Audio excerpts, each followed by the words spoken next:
Ça filme pas, hein? Ça filme pas? Si, ça filme? Non, sérieux? Il est où, le gars? Ah non. On est pour le live?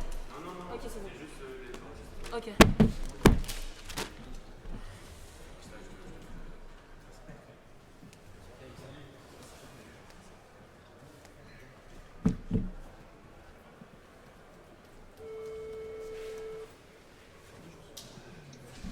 Ouais, Camille, je suis en salle de conférence de presse. Est-ce que tu pourras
Un, deux, 1, 2.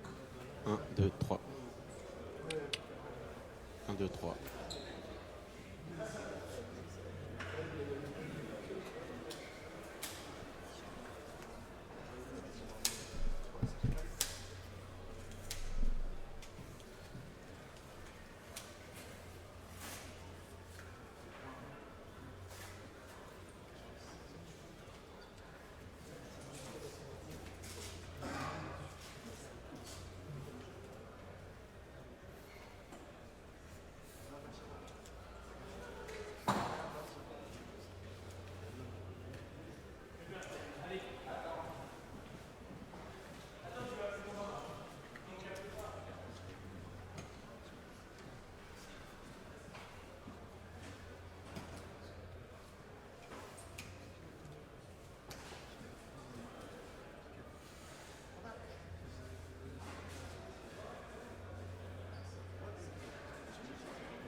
moi je paye mon abonnement. Ouais, tu payes.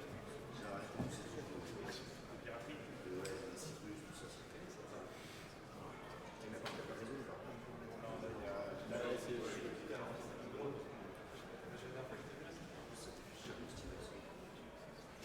Ça, c'est que j'avais écouté mon réseau.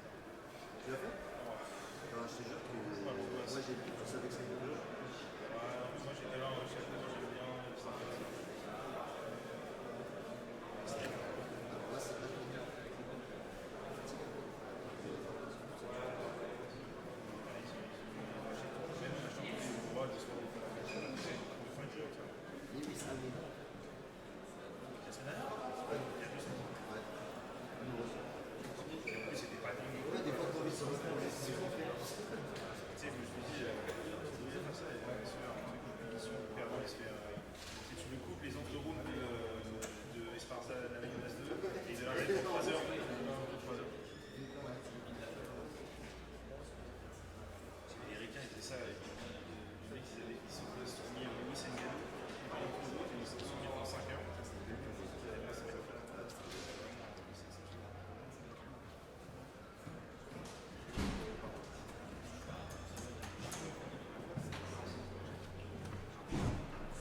C'est bon, on peut y aller.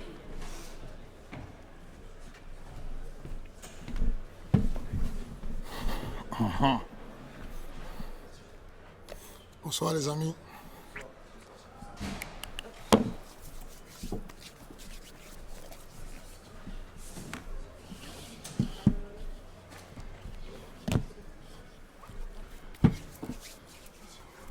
Bonsoir à tous, bienvenue en conférence de presse post-fight d'Ares 17.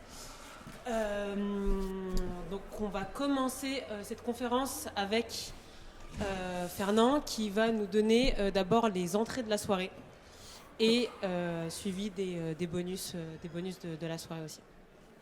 Fernand, Alors, je t'en prie. Merci, bonsoir, merci d'être là. Bonsoir. Qu'est-ce que je veux dire? On a 2800 spectateurs. C'est sold out. Vous avez compris. Ensuite, en bonus, qu'est-ce que j'ai? En bonus, on a la soumission de Oudela. Donc, il a un bonus. Le bonus de la soumission, on a... Non. C'est Marissa. Non? C'est quoi? C'est Sardi. C'est Sardi qui a fait une soumission sur Mimbatirov. Oubliez, pas au-delà. C'est Sardi qui a fait une soumission sur. Voilà. C'est Sardari. Sardari. Ouais. C'est pour ça que je dis Sardi, c'est Sardari. Ensuite.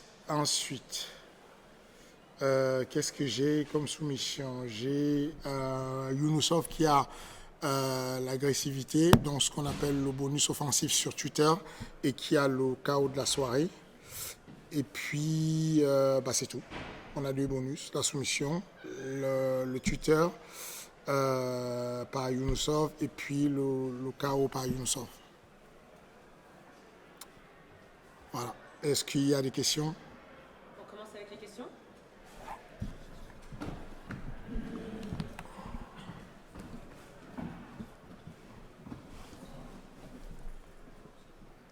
Bonsoir Fernand. Bonsoir. Naïm pour Culture MMA. Dans le vif du sujet directement, la suite pour Abou. La suite pour Abou, je pense que le suivant pour Abou, c'est forcément Peña, qui est le champion incontesté. Là, c'était une ceinture intérimaire, et donc si Peña veut bien, il fera la défense de ceinture. Mais s'il n'est pas prêt, Abou fera la ceinture avec quelqu'un, je ne sais pas encore qui, on a quelques réserves, mais pour le moment c'est Peña. Le combat entre Peña et Abou devrait avoir lieu sur le début 2024. Ok, très bien. Merci. Question suivante.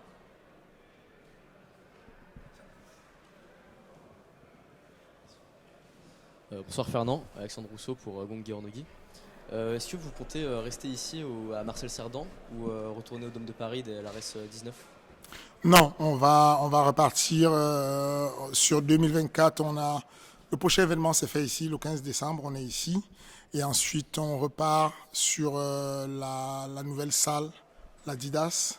Et ensuite, on va faire le Dôme de Paris. Et puis, pour le moment, le calendrier, je vous le confirmerai, mais on va faire un voyage en province. Merci.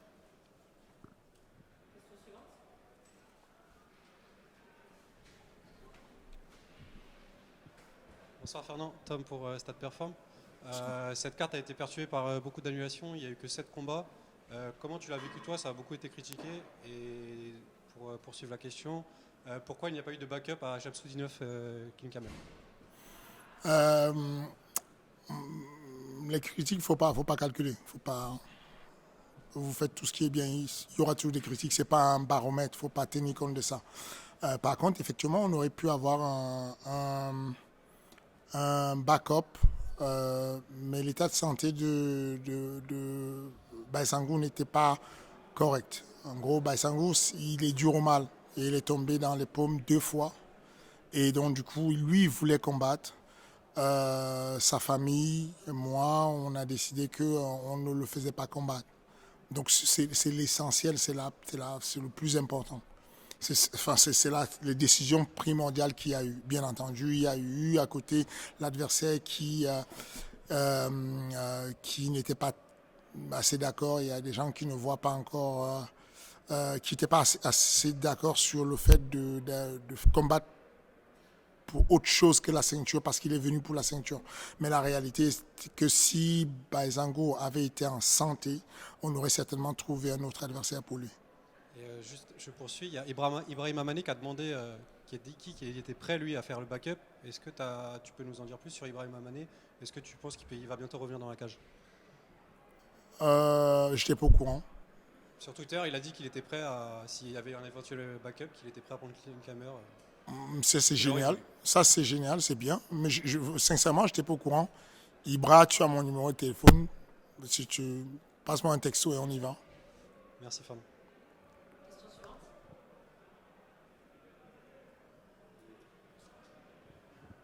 J'en profite, Djeko. Moi qui traite tous les sujets du sport, il y a une question un peu hors Ares, mais qui te concerne aussi. Il y a la rumeur du PSG MMA qui revient souvent. Je voulais savoir, toi, ton avis sur ça. Qu'est-ce que ça peut apporter au MMA français dans le développement? Et est-ce que tu as des petites infos sur ça pour nous? Les infos ne sont pas encore claires, mais il y a des rumeurs qui sont assez fortes dessus et c'est une bonne chose. Ce qui a construit le MMA français aujourd'hui, c'est la concurrence. La concurrence, elle est magnifique. Il n'y a rien qui pousse autant à se développer. Donc voilà, si c'est le cas, c'est une très bonne chose. Let's go. Et dernière question pour moi, Baki Klinkhammer, on peut l'avoir sur la RS 18, c'est possible ou pas? C'est ce qui est prévu. Ce n'est pas encore signé, mais c'est prévu. On est quasiment à la finalisation des accords dessus, mais je suis quasiment sûr que sur RS 18, le 15 décembre, ici même, on aura Baki versus Klinkhammer. Moi, j'ai une question. Fernand, est-ce que tu peux nous en dire plus sur les ambitions d'Ares en 2024 ? Est-ce que tu peux potentiellement annoncer des dates pour le début d'année? Est-ce que tu sais combien de dates il y aura? Est-ce que tu peux nous en dire plus par rapport à ça? Sur 2024, on a une dizaine de dates. Mais je ne peux pas annoncer les dates parce que j'ai besoin de quelques jours. Il faut qu'on finalise les signatures de contrats de salle. Ce serait très compliqué pour nous d'annoncer une date et avoir un souci. Je ne sais pas si vous vous rappelez, on a annoncé un événement l'année dernière en septembre sur la scène musicale et finalement on n'a pas pu le faire parce qu'on n'avait pas signé le contrat, donc on va éviter de faire ça. Mais voilà, on a une dizaine de dates parmi lesquelles il y a 2 dates qui seront en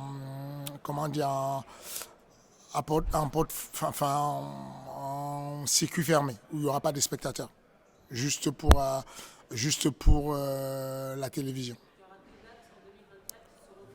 Ouais. C'est ça. on vise avril et mai pour ces dates-là. Bonsoir Fernand. Je ne vais pas revenir sur ce qui a été dit, tu vas comprendre ma question. Depuis le PFL Paris, tu as traversé une belle tempête. Moi, je veux juste savoir comment toi tu l'as vécu entre les déclarations de Cédric Doumbé et la petite échauffourée avec Cyril Diabaté sur Twitter. Comment toi, personnellement, tu l'as vécu cette tempête? Je le vis normal. Celui qui essaye d'être un entrepreneur, s'il y a un conseil que je peux donner aux gens, c'est ça, c'est que si vous êtes jeune là et que vous essayez de faire de l'entrepreneuriat, ne vous lancez pas dessus si vous n'êtes pas capable de passer des tempêtes. Des tempêtes, il y en aura. Vous allez être sous des tempêtes, que vous le vouliez ou non, à partir du moment où vous allez sortir du lot. Et donc, je le vis comme quelque chose que j'avais prévu, qui secoue un peu. Mais heureusement, à partir du moment où vous avez un socle solide, une famille solide, j'ai une famille extrêmement solide en termes d'amour, de soutien. Et donc, du coup, ça vous rappelle toujours la réalité de dire ce qui se passe sur Twitter, c'est autre chose. Vous voyez là, vous étiez là dans la salle, c'est notre vie. Twitter, on vous donne l'impression que ça va s'écrouler. Sur Twitter, vous avez eu combien de demandes de remboursement, de plaintes, de machin, et là, Baki s'est baladé dans la salle, il n'y a pas eu une fois quelqu'un qui a dit bouh, quoi que ce soit, c'était clean. Twitter, c'est une autre vie, la réalité, c'est une autre vie. Et si j'ai un conseil à donner aux jeunes entrepreneurs, c'est de garder ça en tête, de vous dire que ce qu'on vous dit sur les réseaux, il faut que vous soyez capable de réitérer votre volonté à entreprendre et ne lâchez jamais l'affaire.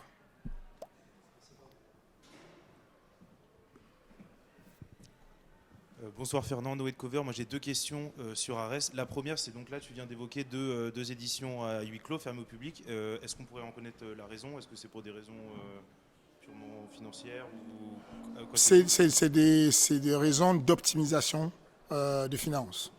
En réalité, on envisage faire ça, de se dire qu'on va optimiser. Il y a un moment donné où les coûts du public, ça ramène d'autres coûts, la sécurité et tout ce qui va avec. Et on se dit, bon, il y a des événements où on doit combler parce qu'on a des accords avec des télévisions et on va aller chercher à satisfaire tout le monde. Et puis, il y a des événements sur lesquels on va donner au public ce dont ils ont besoin. Oui, c'est de l'optimisation sur le BP.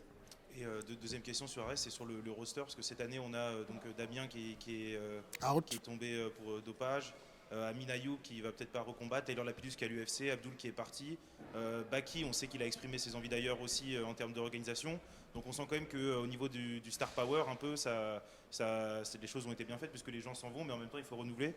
Est-ce qu'aujourd'hui, s'il y a une inquiétude au niveau d'Arès l'année prochaine, de trouver des main eventers et des gens qui peuvent remplir les salles Moi, je vous retourne la question. Est-ce que vous pensez qu'après ce que vous avez vu à Main Event, vous avez besoin de d'autres stars encore? Quand vous avez des jeunes qui ont 3 combats, qui deviennent stars à cette puissance, vous ne voyez pas que ce qu'on a, il est là la star d'ailleurs, vous ne voyez pas que ce qu'on a finalement, c'est que ce n'est pas qu'on a des stars, c'est qu'on a une capacité à créer des stars. On a des jeunes qui arrivent, Abdul était déjà quelqu'un de super, un très bon combattant qui était au Brève, grosse organisation, mais pas tant de monde le connaissait. Il arrive sur Arès, il fait quelques combats mainstream. Tout le monde en parle et puis il peut faire son voyage. On focalise beaucoup sur les départs et on ne se rend pas compte que quand vous avez une pépinière et que vous avez un beau jardin, vous avez un beau terreau, quoi qu'il arrive, vous en aurez des stars. Ce qu'on sait faire, nous, c'est de donner la possibilité à ces jeunes de s'exposer et de devenir des stars. Et donc, on va le faire et refaire tant qu'il le faudra. Il y aura du mouvement, il y aura des gens qui vont vers l'avant, mais on a la capacité de sélectionner des gens qui sont particulièrement bons. Regardez le combat de Mimbatirov. Vraiment, dans la catégorie, un jeune comme Mimbatirov, je le trouve extrêmement bon. Franchement, sa team, bravo, très bonne team. Je ne veux pas qu'il se décourage parce qu'il a perdu aujourd'hui, mais en face de lui, il y avait un tueur à gages. Cet Anglais, il a fait tout le roster en Europe, il a fait les grosses organisations, et on est capable d'aller chercher les mecs comme ça pour apporter de la grosse compétition. Ça veut dire que quand il y a Quand il y a un qui bouge, quand il y a William Gomis qui s'en va à l'UFC, quand il y a un Taylor Lapus qui s'en va à l'UFC, on a toujours du renouveau, on va toujours créer. On ne va pas aller chercher des anciens stars du Bellator, des vieux stars du PFL. Non, on prend des jeunes, on leur donne la possibilité. Quand on a commencé ce truc, qui aurait cru en fait que quand on a annoncé le combat Abou contre Mustafa Eda, tout le monde a crié au scandale en disant enfin, c'est une utopie, c'est un suicide, on envoie un petit au suicide. Voilà ce qu'on est capable de faire. On a changé, à cause de lui, on a changé la règle de la fédération qui disait qu'il était incapable d'affronter Mustafa Eda. Regardez aujourd'hui. Des fois, faut juste croire en ce qu'on est capable de faire, ensuite ça avance. Donc je vous dis, ne vous inquiétez pas pour 2024, on a plein de pépites qui arrivent. On a signé 6 nouvelles filles, on a signé des jeunes gars. Enfin, ne vous inquiétez pas, il y aura des stars sur RS. Et une petite dernière, je pense que pas mal de gens ont été surpris qu'Alexandra Tekena soit en carte préliminaire. Aujourd'hui, avec cette victoire plutôt convaincante ce soir, est-ce qu'on peut s'attendre à la voir pour la ceinture la prochaine fois? Comment vous pouvez encore douter sur notre capacité à vouloir monter Tekena à la ceinture quand on lui a donné la ceinture alors que personne n'espérait qu'elle ait la ceinture? Elle a fait la ceinture, elle avait à peine 3 combats et on l'a mis sur la ceinture.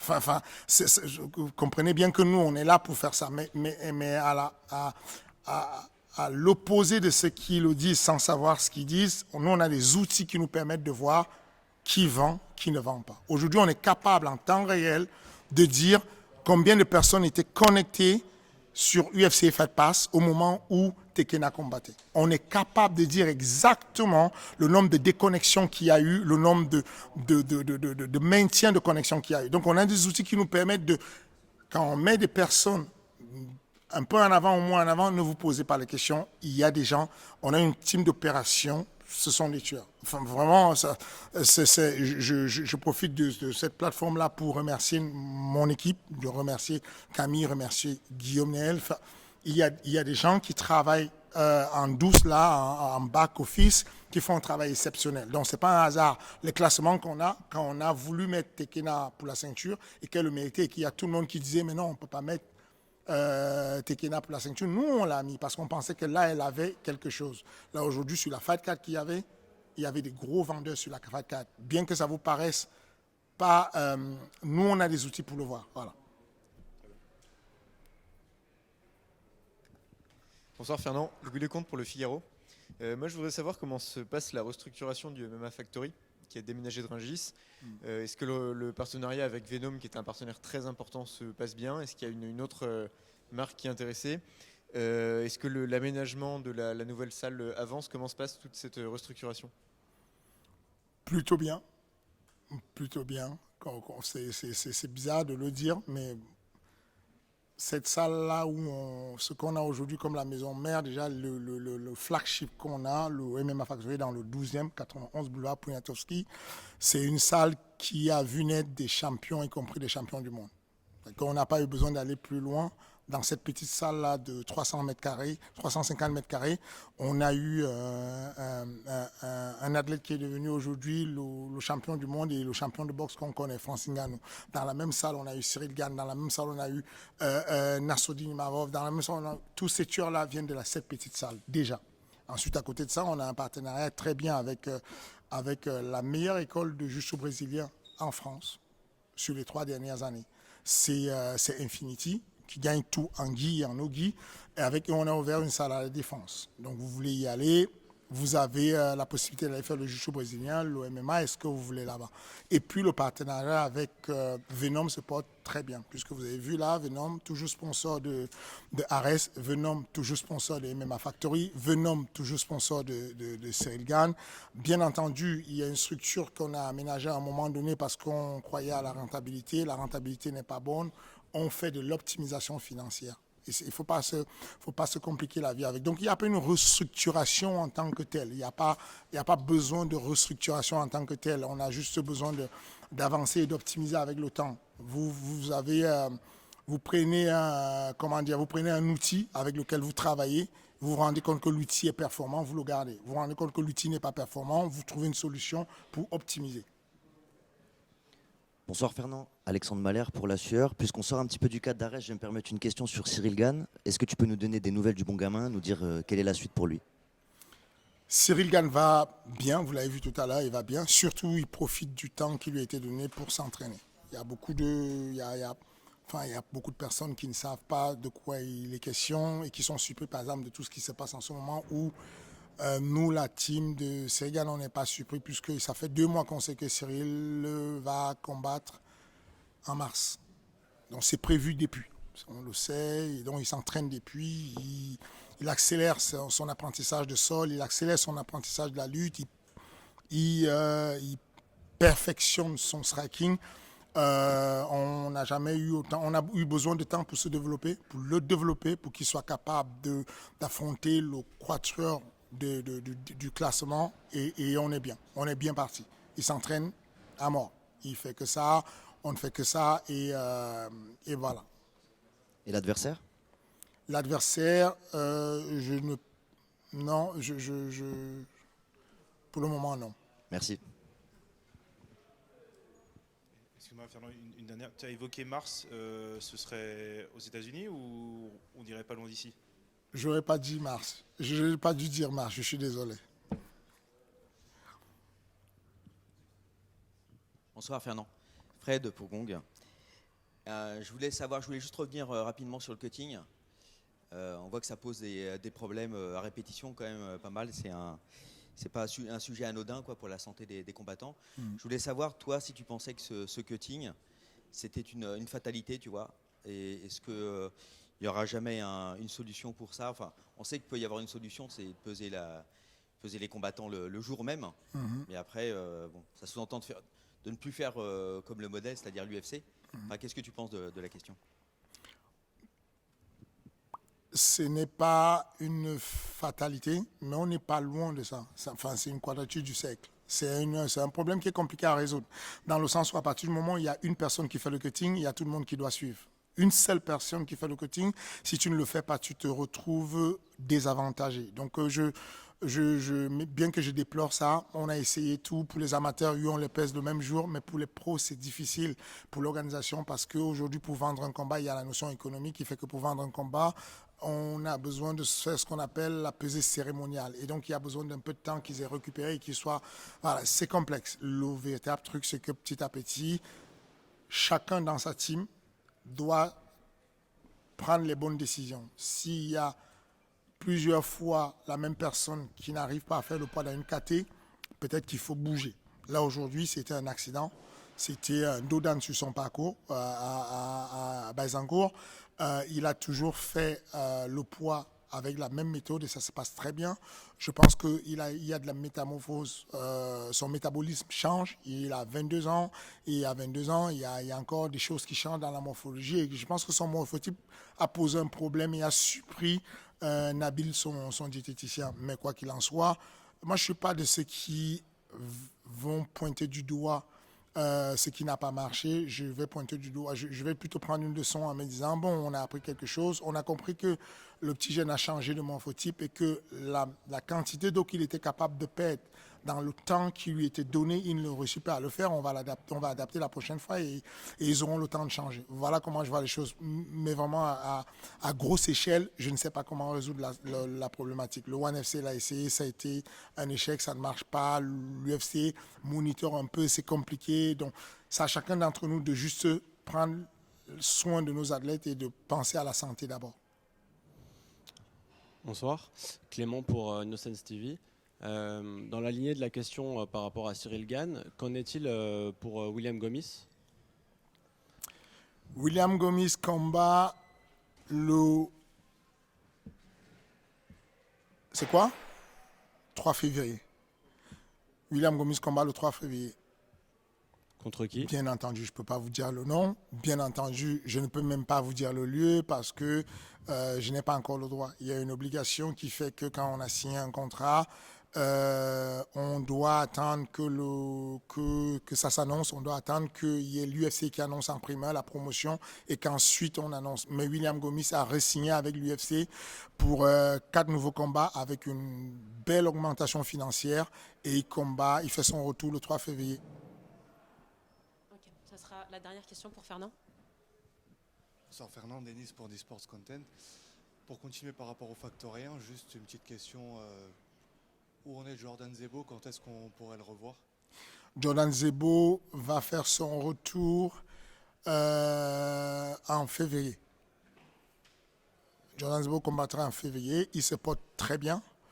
Je dis février, mais je ne suis même pas sûr à 100% qu'il ne combatte pas en janvier parce que nous, Suarez, on l'a prévu en février, mais on est en le PFL le veut pour de la longue durée, mais on s'est mis d'accord pour faire de la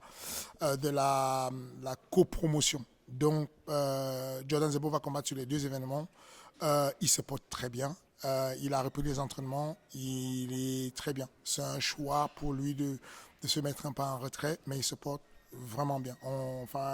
Il a aidé sur la préparation de Wissem Agmouche, celui qui était le sparring principal, c'était Jordan Zebo. Juste pour rebondir rapidement par rapport au PFL Paris, peut-être j'ai loupé l'info, mais pourquoi ne pas avoir été dans le coin de Jordan?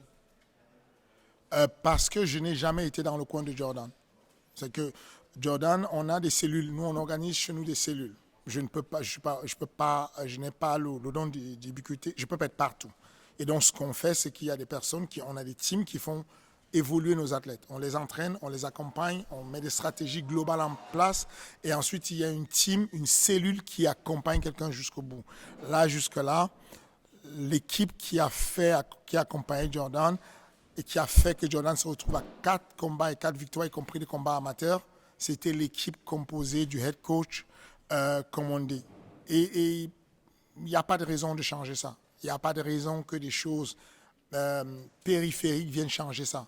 Si on change ça, qu'est-ce qu'on dira? On dira, ben voilà, le gars il gagnait ses combats, Fernand débarque, il perd son combat. Si on changeait ça, qu'est-ce qu'on dira? Ben, Fernand il aime la lumière, il est venu montrer sa ganache, où il y a le combat, il y a la lumière. Quoi qu'on fasse, vous avez toujours des questions qui se posent. Donc je vous le dis, il était archi bien préparé, il a été archi bien accompagné. On a été là tout le temps, j'ai été là-dessus. Toutes les soirées, on a fait des entraînements de nuit avec Jordan. Il n'y a pas un seul entraînement que j'ai loupé. On était là tous. Et puis voilà, il faut une victoire sur un combat. Son adversaire était bon, il a gagné. Il ne faut pas chercher autre chose. Il ne faut même pas se poser la question. C'est comme ça. Il a eu une bonne team, il aura toujours cette team. Chacun de nos gars de MMA Factory a une cellule qui l'accompagne et sa cellule, ce jour-là, a fait un très bon boulot et malheureusement, c'est comme ça. Merci. C'est la dernière question pour toi, Fernand. Merci beaucoup. Merci. Merci de votre temps. Au revoir.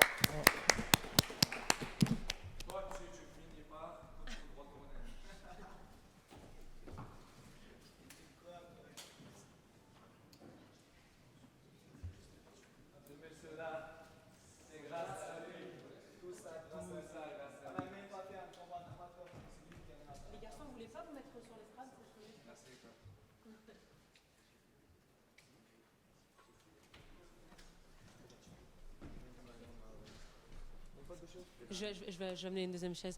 On accueille notre champion, Abou Younousov. Bravo, félicitations Abou. Merci beaucoup les gars. Martin.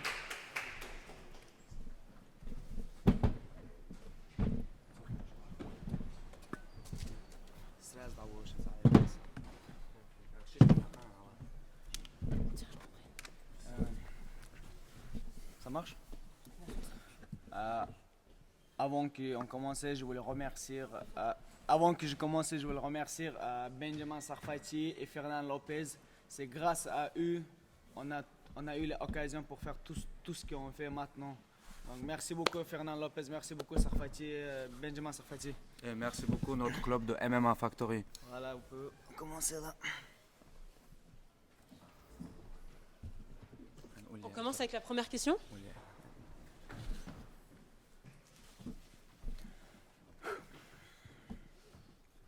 Bonsoir à vous, Alexandre Mahler pour la sueur. Avant toute chose, félicitations. Bon, c'est quoi la suite? Salut Alex. Je veux tout. Je veux tous les ceintures, 57, 61. Je veux la tête de Demarté Peña. Donc je veux tous les bonus, tous les ceintures, ça doit être à moi. Juste avant que tu arrives pour t'asseoir, on parlait avec Fernand Lopez justement, on parlait de la suite pour toi. Il expliquait qu'un combat avec Peña est vraiment envisageable. Est-ce que c'est une rencontre qui t'excite et à quoi tu penses qu'elle pourrait ressembler?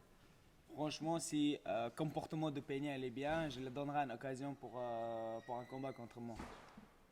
Merci. Félicitations Noé de Cover, félicitations pour la ceinture, très belle performance ce soir. On t'a senti en contrôle, t'as un peu aidé par le fait qu'il soit ouvert à un moment et que je pense que ça l'a un peu perturbé. Mais de A à Z, c'était un combat contrôlé. C'était quoi la stratégie en entrant dans la cage? Et est-ce que le fait qu'il soit ouvert et le fait qu'il soit affaibli d'un coup, est-ce que ça a changé la stratégie ou est-ce que tu es resté fidèle à ce que tu voulais faire? Les stratégies c'était placé par mes coachs. J'ai travaillé pour un seul combat pendant 6 mois. 6 mois, c'est une longue période quand même parce que les combats étaient reportés plusieurs fois.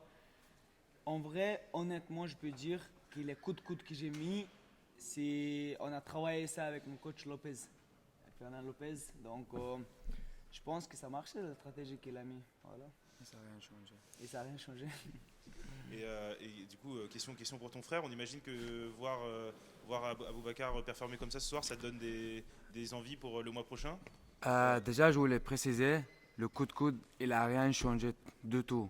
De A à Z, avec tout le respect qu'on a et tout, c'était le combat contrôlé. Que ce soit en boxe, que ce soit en lutte, que ce soit en boxe taille, tous les trucs. Maintenant, Abou, il a pris un seul coup dans le combat. Hein. Donc, on ne peut pas dire que c'est le coude qui a changé. Ça fait 2 rounds, il était sur lui. Non, je dis pas que le coup de faut coude a donner changé comment on dit là, ce qui revient à César, faut le donner en fait. Je sais pas. Et maintenant, pour moi, oui, ça me donne une motivation de ouf pour aller chercher deuxième ceinture parce qu'on avait un rêve qui s'est présenté très récemment quand on était annoncé pour la ceinture. On a dit qu'on veut faire une photo légendaire selon nous, mettre notre maman au milieu, une ceinture à un côté, l'autre. Et là, on est les plus faire. Ce serait une belle photo, effectivement. Bonsoir, félicitations pour votre victoire. Louis Lecomte pour le Figaro. Moi, j'aimerais savoir si vous avez senti pendant le combat un déficit athlétique chez votre adversaire. Est-ce que vous avez senti vraiment que vous aviez plus de force ou c'était de... Non, vous étiez de force égale? franchement, niveau physique, on savait très bien que je suis plus fort que lui parce que c'était pas son point fort, on peut dire. Mais je pense que le travail qu'on a fait avec Mathieu Fassel, mon préparateur physique, ça payait. Genre, je me sentais vraiment de ouf physique. Donc, en fait, j'avais tellement en force physique, j'avais peur de précipiter et en même temps se fatiguer parce que je sentais tellement que je suis plus fort. Du coup, c'était dur de contrôler, mais bon. Et vous auriez tenu ce rythme sur les 5 rounds s'il avait fallu? Oui, mais à un moment, l'arbitre, quand il a arrêté pour regarder l'ouverture ou non, là, il m'a cassé un peu le rythme, on peut dire. Parce que au début, je suis parti tellement, coup de coude, etc. Et j'ai rattrapé un bel rythme. Mais l'arbitre, il a arrêté, du coup, je dois rattraper ce rythme. Donc, je pense que déjà, vous savez très bien que notre style, à moi et à mon frère, c'est pas de gagner de décision. On n'est pas des gars qui restent 5 rounds avec notre adversaire. On est là toujours pour faire une finalisation. Et s'il faut rester 5, 10 rounds, je pense pas que c'est un problème pour nous.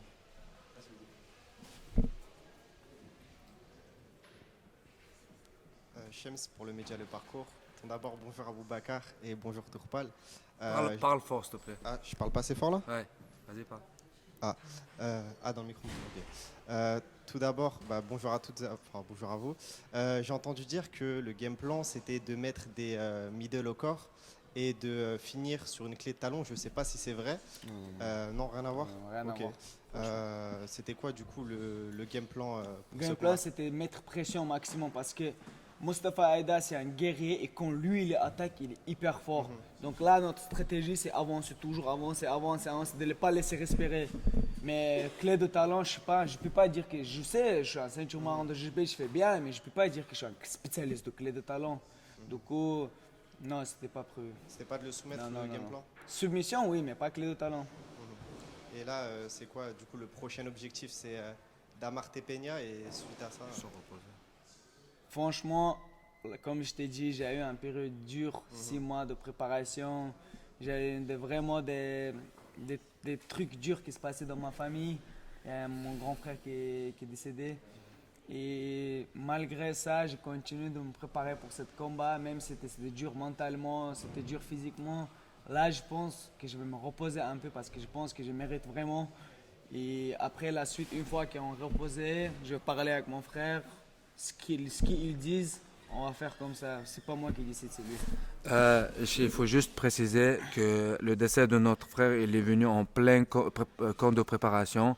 Donc c'était très difficile de se lever le matin à 9 heures pour partir à l'entraînement alors que ta maman et toute la famille, elle est en pleurs et tout. Et on voulait même annuler le combat. Et notre maman, elle disait, non, annulez pas le combat, il faut la gagner pour votre frère. Et on a fait tout pour la gagner. Cette ceinture-là, c'était la plus spéciale pour nous. Vous connaissez qu'il y a frère Rhinoceros, il y a Culturpal et moi, parce qu'on est des sportifs. Mais on avait un troisième frère aussi. Mais Dieu l'a pris malheureusement. Voilà. On va passer à la dernière question pour les frères Younousov. Mathieu. Vas-y Mathieu. Salam alaikum. Wa Ma question elle tourne autour du fait qu'il y avait Khamzat Chimaev et Imavov dans votre coin. Est-ce que tu peux nous en dire un peu plus? Qu'est-ce que ça fait d'avoir dans son coin Frère, comment tu veux perdre devant des gens comme ça? T'as ça, pas le droit, frère, je te jure. Je sais pas, si j'ai perdu, frère, les deux, on me tabassé de deux côtés. Surtout qu'il y a le premier Tchétchène qui a perdu. Il fallait pas que le deuxième Ouais, Tchétchène y perde. Hein. C'était chaud, je pourrais pas perdre. Après, le travail c'était déjà fait. Que Khamzat était là, c'était une motivation plus, c'était un bonus. Nasruddin et Nasruddin Imamov et Khamzat Chimaev. Baki aussi, il était là. Baysangour aussi, Baysangour était toujours avec moi. Donc frère, quand tu as des monstres comme ça à côté de toi, tu peux pas perdre. Ça t'a mis la pression un petit peu ou pas forcément? Non. Je te jure, peut-être c'est bizarre, mais je suis pas quelqu'un qui a un pressing, genre quelqu'un qui stresse. Même si c'était un combat qui est le plus dur dans ma vie, c'était un combat le plus important dans ma vie, mais j'étais en mode, je suis en entraînement, je m'en fous. Abou, il stresse pas, c'est un bon stress, il réfléchit l'issue de combat et je peux vous garantir, depuis le début de sa carrière sportive et pas MMA en grappling, chaque fois quand il était sous pression, il était ceinture bleue, il combattait contre des ceintures noires, moi-même j'ai douté, il rentrait, il sortait de trucs un truc incroyable et tout le monde disait waouh. En fait, je pense que c'est un bon stress que le motive pour le combat, qui reste focus pour le combat. Je peux dire dernièrement, ouais. Je voulais juste, je sais qu'avant les combats, il y avait beaucoup de trash talk, il y avait beaucoup de pics de ma part. Et après, Mouss m'a répondu aussi. Mais je voulais les remercier sincèrement parce que c'est un bon gars, c'est un guerrier. C'est le seul qui a osé accepter le combat contre moi. Lui, pour moi, c'est un des meilleurs en bantamweight en France. Et c'est quelqu'un qui mérite vraiment le respect. Tout ce qui se passait dans le réseau, ça reste là-bas. C'était juste, c'est notre travail, on a essayé de vendre ce combat. Mais Moustapha, c'est quelqu'un qui est futur. Je pense que ça va rester quelqu'un proche pour moi. Et juste, on veut, après ce combat, demain se réveiller et Abou il soit deuxième meilleur bantamweight juste derrière Taylor Lapillus. Bon. Abou, merci pour ces mots. Merci beaucoup et on peut te féliciter encore. Mathieu, il voulait. Mathieu. Je te poserai off. On off. Viens, on fait on off ensemble. Viens Mathieu, viens. Pas besoin de faire ton tour.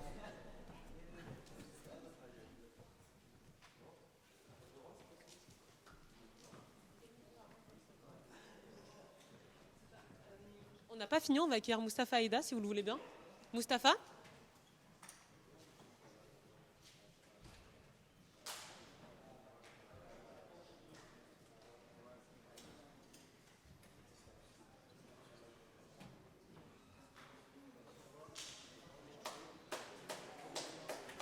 Bravo Moustapha.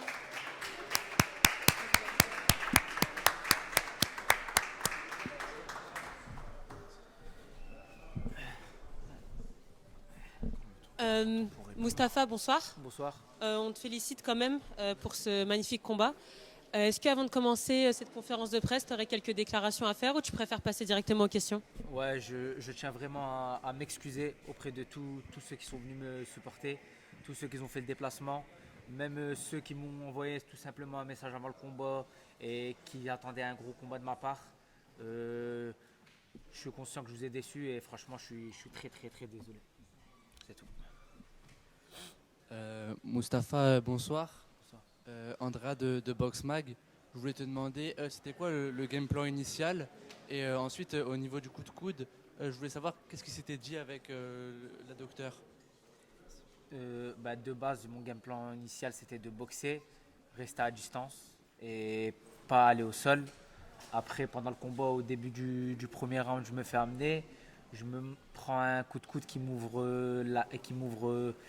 le crâne et j'étais vraiment déstabilisé après ce coup. J'étais vraiment déstabilisé. Et qu'est-ce qui s'est dit avec la docteure pendant qu'elle t'examinait? Quand j'ai été ouvert ou après le KO? Non, quand tu étais ouvert. Quand j'étais ouvert, elle voulait arrêter le combat. Après, j'ai un peu forcé, j'ai pas voulu arrêter et c'est tout. Et est-ce que tu arrivais bien à voir de ton œil malgré le sang qui coulait? J'ai eu beaucoup de problèmes avec le sang qui coulait sur mon œil. J'avais du mal à voir. Et après, c'est tout, ça arrive, c'est pas grave. Bonsoir Mustapha. Moi, ma question elle est beaucoup plus simple. C'était une ouverture très très impressionnante. Comment est-ce que tu te sens maintenant? Comment est-ce que ça va un peu mieux? Je me sens très bien. Après, c'est vrai que sur le coup, ça m'a fortement déstabilisé parce que ça saignait vraiment beaucoup. Et j'ai perdu pas mal de sang, donc je pense que ça a joué. Et on imagine que là, tu vas prendre une longue pause pour le temps de te remettre. C'est quoi la suite pour toi après un petit peu de repos, on imagine Une longue pause, ouais. Je vais me reposer le temps que mes blessures se guérissent et j'espère reprendre très vite malgré cette défaite. J'ai vraiment déçu les gens qui sont venus me voir et j'aime vraiment pas cette sensation. Merci. C'est bien, moi je suis fier de toi. Bonsoir Mustapha, Denis pour Disports Fontaine. Juste, j'aimerais commencer par le fait que tu n'as déçu absolument personne. C'est le sport, tout peut arriver. Et ce soir, il y a eu un vainqueur, un perdant comme très souvent. Tu n'as déçu personne. Tu parlais du game plan qui était de plus boxer et rester à distance. On a vu que sur les phases de sol, tu t'es très bien défendu, tu t'es relevé aussi à un moment. Est-ce que vous êtes peut-être trop enfermé sur un game plan précis ou pas? Je pense pas que je me suis trop renfermé sur mon game plan, mais j'ai peut-être eu du mal à démarrer le combat. J'ai vraiment l'impression d'avoir très très mal démarré mon combat et c'est peut-être ça qui m'a fait sortir, qui m'a fait commettre des erreurs, beaucoup d'erreurs en début de fight. Tu as été surpris par le fait qu'il était tout le temps en train d'avancer, qu'il ne te laissait pas respirer? Je m'y attendais quand même un peu. Le game plan, c'était vraiment de bouger, de sortir et d'encaisser la pression. Et au fur et à mesure des rounds, mettre un peu plus de pression de ma part. Mais je pense que j'ai commencé trop doucement. Merci beaucoup en tout cas. Merci à toi, c'est gentil. Merci.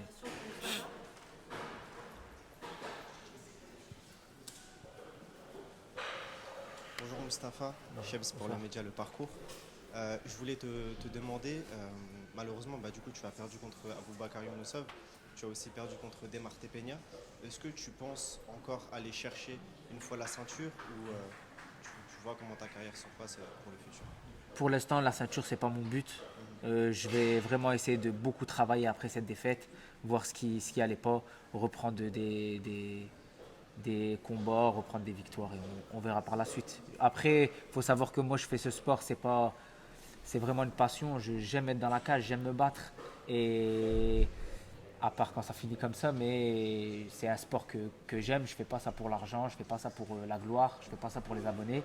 Donc j'ai eu une défaite aujourd'hui. J'ai eu quand même pas mal de victoires dans ma carrière. Et je vais refaire comme toute ma vie. Je vais repartir au charbon et recombattre. Merci beaucoup, c'est gentil. Merci. Merci Mustapha. On va te laisser aller chez le docteur. Merci beaucoup.